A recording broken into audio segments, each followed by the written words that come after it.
নমঃ ওম সর্বেশ্বর শক্তি বৈ নমঃ ওম অবকাশ লোকায় নমঃ ওম গং এই তো দেখো সকাল থেকে ঘুম থেকে তো একেবারে স্নান ধান করে তারপরে ওই যে ঠাকুর দেওয়ার পর একদম রেডি হয়ে গেছি। আজ আমাদের এখানে শীতলা পুজো, তো সেই জন্য একদম সকাল 7টা বাজে, 7টা থেকে পুজোর বসার কথা আছে।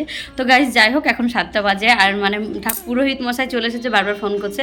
তো আমি আর এখন কথা বলছি না, পরে আবার আসছি। তো আজকে সারাদিনের ব্লগটা তোমরা দেখতে থাকো কন্টিনিউ, স্কিপ না করে। তো আমাদের মন্দির দেখাবো এবং আমরা গ্রামে যেভাবে সবাই মিলে পুজো করি এবং আনন্দ করি সেটা তোমাদের সঙ্গে শেয়ার করবো। তো আজকের ব্লগটা পুরোটা দেখতে থাকো, তো চলো। হ্যালো আমার সকল বন্ধুরা, সকলের কাছে একটাই অনুরোধ, আজকের ভিডিওটা স্কিপ না করে দেখার জন্য। আশা করি যে যেখানে আছো, দেশ বা দেশের বাইরে আছো, আশা করি সকলে সুস্থ আছো এবং অনেক ভালো আছো। ঠাকুরের কৃপায় আজকে আমরা অনেক সুস্থ রয়েছি, সেই জন্য পুরো গ্রামের যত মেয়ে, বউ, দাদা, কাকা, বাবা সবাই মিলে আজ গ্রামের খুব আনন্দ করে, দেখতেই পাচ্ছ। বেশিরভাগ তো ঘরের বউরা পুজো করে, সেই জন্য কিন্তু বেশিরভাগ বউদের দেখা মিলেছে এখানটায়। তো এখানে এসে আমরা প্রচুর মজা করি। তো এইটা নিয়ে আমাদের দ্বিতীয়বার পুজো হচ্ছে, মা শীতলা পুজো। আমাদের এখানে কোনোদিন শীতলা পুজো হয়নি, তো আমরা মেয়েরাই মিলে চালু করেছিলাম। মন্দিরটা কিন্তু আমাদের টেম্পোরারি করা হয়েছে, এখনও পর্যন্ত ভালো পাকাপোক্তা করে আমরা মন্দির গড়তে পারিনি। যাই হোক, মা যদি সহায় থাকে তাহলে কিন্তু মন্দির কেন, মায়ের যদি ইচ্ছা থাকে যে রাজপ্রাসাদে থাকবো, মা কিন্তু সেই রাজপ্রাসাদটাও নিজের মতো করে গড়ে নেবে। আমরা শুধু উপলক্ষ মাত্র, আমাদেরকে দিয়েই হয়তো করাচ্ছে। মা চান যে আমাদের গ্রামে একটা শীতলা পুজো হোক, সেই জন্য মা চেয়েছে এবং আমরা 2 বছর ধরে করেছিও। তো যাই হোক, আমাদের মনের আশা ছিল যে আমাদের গ্রামে একটা শীতলা পুজো করার জন্য, তো সেটা মানে হয়েছে। এটা নিয়ে আমরা খুব সাকসেস এবং খুব আনন্দিত যে না, একটা গ্রামের শীতলা পুজো করতে পেরেছি। তো যাই হোক, এইদিকে আমাদের কিন্তু শ্রাবণ মাসে ভোলেনাথের পুজো হয়, এইদিকে কিন্তু ওই যে দেখতে পাচ্ছ দিদিভাইটা যাচ্ছে, ওই পাশটায় কিন্তু শ্রাবণ মাসে আমাদের ভোলেনাথের পুজো হয়। এর আগেও কিন্তু তোমাদের সঙ্গে শেয়ার করেছিলাম। আর আমি সত্যি কথা বলতে ঘর থেকে এসে এত ব্যস্ত হয়ে পড়েছিলাম যে কন্টিনিউ ব্লগটা স্টার্ট করতে পারিনি। ঠাকুরমশাই চলে এসেছিলো, তখন কিন্তু মন্দিরে একটাও লোক ছিল না, আমরা মাত্র 4 জন মতো ছিলাম। তো সেই 4 জন মিলে এসে এই মন্দিরে প্রসাদ বানানো, তারপরে যাবতীয় কাজগুলো সামলে নিয়েছিলাম, কিন্তু ব্লগটা আর কন্টিনিউ করে যেতে পারিনি। এত ব্যস্ততার মধ্যে কিন্তু মানে কন্টিনিউ করতে পারিনি। দেখতেই পাচ্ছ গ্রামের প্রচুর বাটা আসে যেহেতু, সেই জন্য বাটাগুলো সাজিয়ে রাখার দায়িত্ব কিন্তু আমাদেরই রয়েছে। তো সেই জন্য সবাই হাতে হাতে মানে সুন্দর করে সাজিয়ে গুছিয়ে রাখছি। আর হয়তো আমাকে চিনতে পারছো কিনা জানি না, ওই যে মন্দিরের ভিতরে সাদা লাল শাড়ি পরার যে ওটাই হচ্ছে আমি। তো গাইজ, ওই দাদাটা হচ্ছে প্রসাদগুলো আমাকে ধরিয়ে দিচ্ছে, কারণ এই মন্দিরটা না অনেকটাই ছোটো। তো বাটাগুলো সুন্দর করে যদি সাজিয়ে রাখা না হয় না, তাহলে কিন্তু বাটাগুলো হারিয়ে যাওয়ার চান্স থাকে। আর এখান থেকে বাটাগুলো হারিয়ে গেলে কিন্তু নিজেদেরই একটা খারাপ লাগে, যেহেতু পুজোর মধ্যে আমরাই যুক্ত রয়েছি। তো সেই জন্য মানে বাটাগুলো যাতে না হারায় এবং যার বাটা নিজ বাটা নিজ কাছে যেন পৌঁছায়, সেই জন্য আমরা কিন্তু হিসাব করেই একটার পর একটা বাটাগুলো সুন্দর করে সাজিয়ে রাখছি। আর বাটাগুলো হারিয়ে গেলে কিন্তু আমাদের নামে দোষ হবে, কিন্তু পরে কিন্তু আবার আমাদেরকে কথা শুনতে হবে। সেই জন্য কিন্তু ওই হিসাবটা করে বাটাগুলো সুন্দর করে সাজিয়ে গুছিয়ে রাখছি।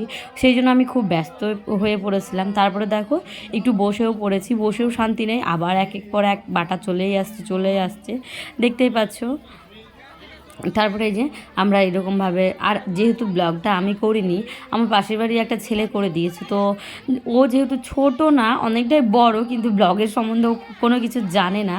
তো সেই জন্য যেরকম পেরেছে, যেটুকু পেরেছে সেটুকুই করে দিয়েছে, সেইটুকুর জন্যই অসংখ্য ধন্যবাদ তাকে। তোমরা একটু কষ্ট করে দেখে নিও, একটু ম্যানেজ করে দেখে নিও। তোমরা দেখেই বুঝতে পারছো আমি হচ্ছে মন্দিরের ভেতরে, আর ব্লগ কিন্তু পেছন দিক থেকে হচ্ছে। সেই জন্য তোমাদেরকে বললাম, তোমরা দেখো, একটু কষ্ট করে তোমরা পুরো ভিডিওটা দেখতে থাকো, খুব আনন্দ পাবে। এবং আমরাও গ্রামে যেভাবে আনন্দ করে পুজোটা করি তোমাদের সঙ্গেও সেটা শেয়ার করব। তো চলো।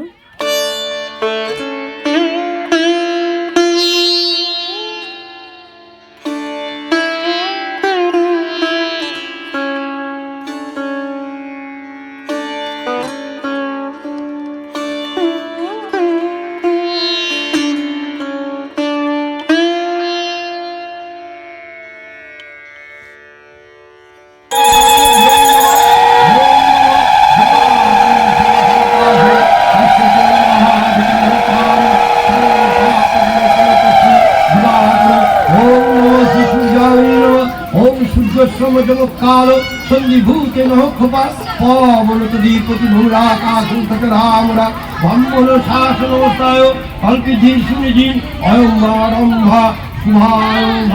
অনেকক্ষণ ধরে কিন্তু পুজোটা হয়েছিল, সবটা তো আর তোমাদের সঙ্গে শেয়ার করা সম্ভব নয়। তো আর ব্লগ বানানোর আমার এত ব্যস্ততা রয়েছে, তোমরা দেখতেই পাচ্ছ যে আমার ব্লগ বানানোর মতো সময় নেই। তো তোমাদের সঙ্গে যেটুকু পাচ্ছি সেটুকুনি শেয়ার করলাম। আর আমাদের মন্দিরটা না একদম খোলামেলা, তো আর এতগুলো লোক, সেই জন্য 3-4টে কাপড় দিয়ে কিন্তু চক্ষুদান এবং ভোগ নিবেদন করা হয়েছে। আর এখানে মেয়েকে বসিয়েছিলাম আর মায়ের কাছে রেখেছিলাম। মা কিন্তু পুজোতে একদম মুগ্ধ হয়ে গেছে, আর আমিও কিন্তু মুগ্ধ হয়ে গেছি। আর আমি এটা ভাবতে পারিনি যে আমার মেয়ে এখান থেকে কোথাও উদাও হয়ে যাবে। তো আমি জানি এখানকার মধ্যে সবাই মিলে থাকবে, খেলা করছে, যেহেতু গ্রামেই তো, আর কোথাও চলে যাবে এই কথাটা আমি ভাবতে পারিনি। আর সামনে রয়েছে গঙ্গা, সেই জন্য একটু ভয় পাচ্ছিলাম। তো হঠাৎ করে মন্দির থেকে বেরিয়ে এসে সবাইকে জিজ্ঞেস করছি মেয়েকে দেখেছি কিনা, তো সবাই একটাই কথা বলছে না। তো আমি তো একদম পুরো শেষ, আমি ভয় পেয়ে গেছিলাম, প্রচণ্ড ভয় পেয়ে গেছিলাম যে কোথায় গেল। আর যেহেতু সামনেখানেই গঙ্গা, সেই জন্য আমার প্রাণের ভেতরটা একদম ধরাস করে উঠেছিল। যাই হোক, আমি কিন্তু বেশি ওখানে ওয়েট না করে আমি কিন্তু ডাইরেক্টলি থ্রু বাড়ি এসেছিলাম। বাড়ি এসে দেখি মেয়ে গেছে বাথরুমে, আর আমি ওকে প্রচুর বকেছি যে তুমি যখন এসেছো তখন কেন আমাকে বলে আসোনি। আর সবাই বলছিল যে এখানে বসেছিল, কিন্তু মানে সবাই কিন্তু পুজোর দিকেই ব্যস্ত। তো আমি ভাবতে পারিনি যে মেয়ে একা একা বাড়ি চলে যাবে, হয়তো মা রয়েছে, মাকে বলে যাবে। আমি হয়তো মন্দিরের ভেতরে রয়েছিলাম, মা কিন্তু বাইরে ছিল। তো যাই হোক, ওটা আমারই দোষ ছিল এবং গাফিলতি ছিল। এত ভয় পেয়েছিলাম, জীবনে হয়তো এরকম ভয় কোনোদিন পাইনি, এবং এতটা ভেঙে আমি পড়িনি 10 মিনিটের জন্য। এমন হয়েছিল মনে হচ্ছিল আনন্দগুলো সব একদম নিরানন্দ হয়ে গেছিলো। মানে মনের মধ্যে থেকে মানে কোনো কিছু ভালো লাগছিল না, মানে কি করব কি না সেটাই আমার মাথায় কাজ করছিল না, পুরো পাগলের মতো হয়ে গেছিলাম। তারপরে দেখো আমি কিন্তু মেয়েকে নিয়ে আবারও এসেছি বাড়ির থেকে মন্দিরে। তারপরে কিন্তু ওকে সামনে বসিয়ে রেখেছি, আর ওকে বলা হয়েছে যে তুমি যতক্ষণ না আমি কোথাও যেতে বলবো ততক্ষণ তুমি কোথাও যাবা না। তো এই নিয়ে ওকে একটু বকাবকিও করেছি, তারপরে একটু আদর সাদর করে বুঝিয়ে নিয়ে আবার এই যে মন্দিরে পুজো শুরু হয়ে গেছে। তো চলো পুজোটা তোমরা দেখতে থাকো।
নম এষ সচন্দন গন্ধ পুষ্প বিল্ল পত্রাঞ্জলি নম শীতলা দেবী গণভূ নম নম এষ নম বিষ্ণু। ফুল হয়েছে সবার,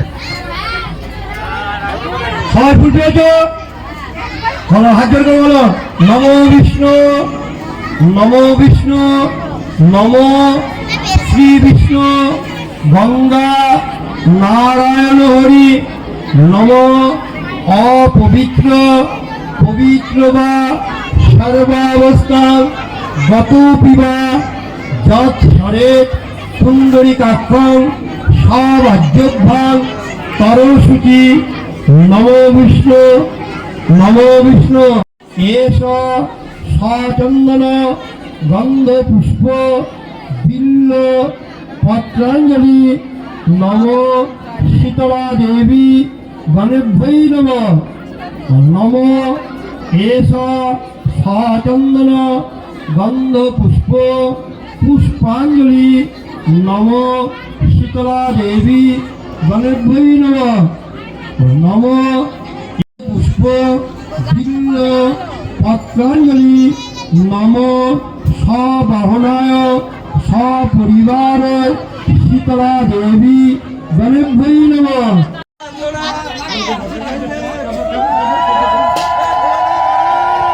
একজনা ফুল দিলে সবাই দিবে, তখন নিজেদেরই ক্ষতি হবে, সবার মাথায় পায়ে পড়বে। কেউ ফুল ছিটাবেন না, ফুলটা বালতিতে করে খেলবে করো।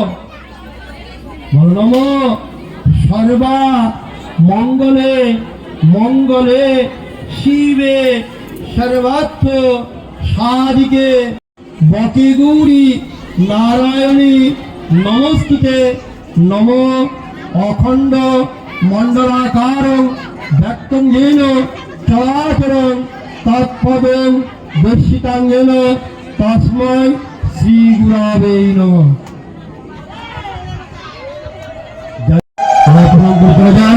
এরপরে আর অঞ্জলি দেওয়া হবে না, এবার যোগ্য হবে।